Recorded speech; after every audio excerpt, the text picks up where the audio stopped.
ready. We're prepared. Do not give in to fear. We are fearless. This is not the time to be afraid. This is a time to stand up and fight back and to resist any temptation for them to divide us.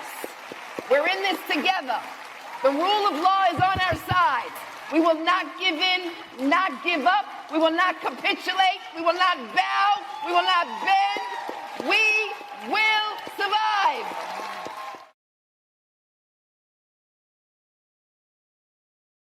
People are always asking me, how is it that Cory Booker appears like such a fighter without actually fighting for anything? That's where I come in. Kobo, my dude, did you see the new polling? I know. People think you're really doing something. I knew that Cory was a generational talent back in 2017 when he made history by testifying against Jeff Sessions during his confirmation hearing for Attorney General. And then 2 days later, he voted against importing cheap prescription drugs from Canada. It was probably to appease his pharma donors. I had never seen anyone virtue signal so gracefully, so effortlessly. I was like, I have to work with this guy. You probably saw Cory's most recent Senate speech where he just laid into Trump and the Democrats. It's time for Democrats to have a backbone. It's time for us to fight. It's time for us to draw lines. Seeing that, you probably never guessed that Cory actually voted to confirm a handful of Trump's cabinet nominees like Scott Bessent and Marco Rubio, and he was the only Democrat to vote to confirm Charles Kushner as ambassador to France. No one doesn't like Cory. Oh, I mean, the 25-hour floor speech, that was huge for us. Not only did he break the record previously held by Strom Thurmond, not only did he speak out against Trump's authoritarian agenda, not only did he show Democratic voters that he is ready to fight, actually, that is only what he did. And that's the point. Just from that floor speech, we raised $10 million in donations, and we got an entire book deal without having to lift a finger. No legislation passed, no procedural pushback, no substantive wins of any kind. That's how we do it. I'm not going to lie, the Israel stuff has been really tough on Cory. I mean, obviously, it's been tougher on Palestinians and Gaza, but I think Cory is a close second. Cory and Netanyahu are buddies. Can you blame Cory for wanting to help out his buddy who was indicted by the International Criminal Court for war crimes? Turns out the answer is yes, because a lot of people are pissed. No one cares how Andy Kim voted on the weapons package, all right? Everyone still thinks that Bob Menendez is the other senator from New Jersey. Sure. Yeah, I miss Bob too. I mean, at one point, Cory called me up and he said, I'm seeing these images coming out of Gaza. Maybe it's time for us to rethink our unwavering support of Israel. And then I reminded him we already took the AIPAC money, so we just stopped talking about it. Ugh, the Zohran Mamdani endorsement. Look, I told Cory to just say, I have learned a long time ago, let New York politics be New York politics. And no one's going to point out that you have historically been very involved in New York politics. Oh, they did point it out. When you have a fresh, exciting, up-and-coming politician like Zohran come along who is energizing the base and activating new voters, we as Democrats need to support a candidate like that. Unless they are challenging our donors or critical of Israel, in which case we need to bury them. People are already asking if Cory's gearing up for a 2028 presidential run, and I keep telling them all Cory cares about right now is saying he will defend democracy, saying he will stop Donald Trump, saying he will fight in the great state of Israel, I mean, New Jersey. But yeah, I am already working on the campaign poster. Ooh, I don't know who that is. Zedio did that. Zedio. I didn't do that. Zedio. I wasn't going to play it, and I'll be honest. Welcome back to the Karen Hunter Show. I have known Cory Booker. I spent time with Cory Booker when he was running for mayor of Newark. I like Cory Booker as a person. I think he's a good person. But, however, we don't elect people because we like them. We should elect people because they're going to get ish done. This is a transactional relationship, voter and politician. This is not friendship. This is not, I like, their swag, their music list, whether they keep hot sauce in their bags. This is rights and resources. Can they get them or can they not? And I played this clip because I think now is a good time to start to examine candidates, because there's going to be a whole ramp up to this presidential election if we have another. I don't know if we're going to have another free election if we don't do something in the midterms, and I don't know if the midterms is going to be a free and fair election. I'm being honest with you. But what I do know is that we all live in states, in municipalities, and all politics is basically local. Who's representing us? And it should not be skin color. It should not be we like the fraternity or sorority that they're in. We shouldn't like their smile or how they dress. It should be, can they get stuff done? What have they done? Mm. And when I saw this video clip, I was like, interesting. The Kushner thing stood out because he was the only Democrat to confirm this convicted felon. I think he was convicted felon, Charles Kushner. And then I'm reading because I'm not just going to go with Mehdi Hassan, even though I don't think Mehdi Hassan's going to put out bad information. This is his platform. But the Kushners and Booker go way back. And Charles Kushner, helped fund his first failed mayoral campaign, which is when I met him when I was a reporter at the Daily News. And so Booker came to his defense when he was convicted. But you don't have to do that because somebody funded, because again, it's transactional. You don't have to be loyal to somebody just because. And he had a fundraiser at Ivanka and Jared Kushner, being Charles Kushner's son, was hosted at their home. They raised money, $41,000 for Booker. And so he's going to defend because he's loyal.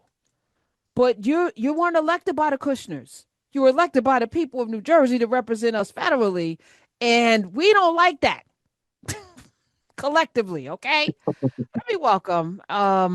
You've been very outspoken on a lot of things, so I want to have a conversation because I think we need to grow up politically. Right. You are a professor at Harvard University, teaching, of course, the Geechee Gullah culture and language. Among other things, you are probably the best Bobby Womack impersonator. No, your Bobby Womack is amazing. Okay, let me just say that. I was shocked, as many people were. Let me welcome Dr. Sun Michaud to the Carrot at the Show. Hello. Peace. I'm happy to be back. Yes. You were laughing listening to that. It was so spot on. The parody. It was absolutely spot on. Not a single lie, not once. In fact, there were more things that they could have said that they left out. But yeah, it's the only thing that was probably not stated for context, the sake of context, is that he's not alone. Right. And that's the point, right? So I look at, I'm not bashing Cory Booker. I'm bashing the idea that a person can do these things and still be trusted to do the Right. work for us. You can't serve two masters. I was taught that. You Right. can't be neither hot nor you gotta pick a side. You can't Right. claim to do stuff and then when it comes time to vote, do something Well, different. You can't do it. Well, you said it yourself. You kind of called it out when you said that it shouldn't be about your race, your fraternity, your gender, your this, your that. That identitarian politics has taken over in a way because in particular, both parties really have been using identity to leverage the vote, just in different ways. I mean, remember when there was clearly racism involved in the electoral process, and they called it, what was it, white middle class, working class frustration, or some euphemism they came up with for it. That's the game that is played, and so people are looking for themselves, in a sense, but also the things that kind of play to their demographic, and that's how you end up with a lot of people who are in the bottom percentile economically, relating to a billionaire who couldn't care less about them because Correct. that billionaire has found a way to push the buttons that resonates with them on an identitarian level. And I feel now is the time, Dr. Summy Show, to have the conversation. Maybe I'm totally wrong for playing the clip. I don't know how y'all feel. Eight six No, six no, eight zero. no. There may be people out there that feel like that was unfair. I want to hear from them, and I want to know why.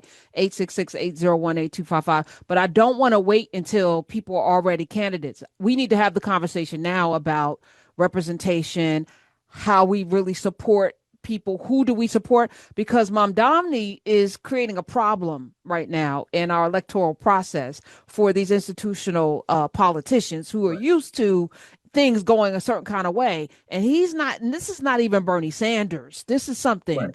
completely different. And I'm excited. I'm excited Right. about what's Right. happening. I don't know if he's a perfect candidate. There's no perfect candidate. Again, No. rights and resources is what we're here for.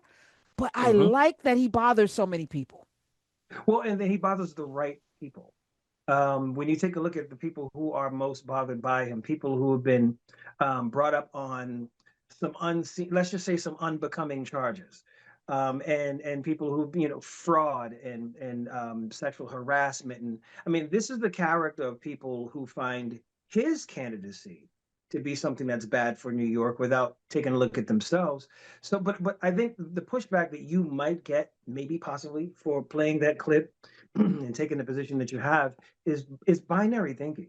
And people think that because the other guy is so bad, you have to get on board, drink the Kool-Aid, go full speed ahead without any sort of strategy or planning, just push, straight ticket come midterms, without stopping to think that that hasn't worked before. It literally has failed us before, that binary sort of thinking that if you critique the person that you should be voting for, that's not motivation of anything that's nihilistic or self-defeating. But it's not. You need to hear that Well, clip so that people can say, yeah, you know what? That's right. Maybe I need to yeah, have some more demands, make some more demands and ask for correct more that. from the people that, That, yeah, let's fix that. but now is time and place too, son, Right. because uh Kamala Harris's campaign, that wasn't the time to start talking about Genocide Joe and Gaza, whatever, unless you didn't Right. want her to win. And my thing was, we have a binary choice. At the point that you have only two people to choose from, and yes, you could sit home, which a lot of people did, or you can do a third candidate. What's the outcome? What we got. Right. So at that point, and I know where you stand on this, but I feel very strongly at that time, this was going to be the outcome. Are we good with this? I Are think the you good with this polling outcome? I think the polling was showing that regardless of which is a very pragmatic take. Like everything you just said makes absolute sense. It's very pragmatic, and I think that the Democrats were relying on voters to make a very pragmatic decision. But the polling wasn't showing that. Like from your base was fractured, and the polling wasn't reflecting that that was going to happen. And so when there are people who are saying, hey, there's another way to go about this that might get you the votes that you want, but it's unconventional to what your platform is calling for. You can't just be out here saber rattling, breathlessly defending Israel at every turn. And I mean, it's just Yeah, not working. but The you knew polling isn't working. I I agree. Right. However, at the point that we have and I'm saying this is what I'm saying. I don't want I to get agree. to a point where we only have two choices. So Right. now Right. 2025, let's have the conversation. 866 Right. 801 what the hell is the number? 866-801 talk is the number. Okay. We're ready. We're prepared. Do not give in to fear. We are fearless. This is not the time to be afraid. This is a time to stand up and fight back and to resist any temptation for them to divide us. We're in this together. The rule of law is on our side. We will not give in, not give up. We will not capitulate. We will not bow.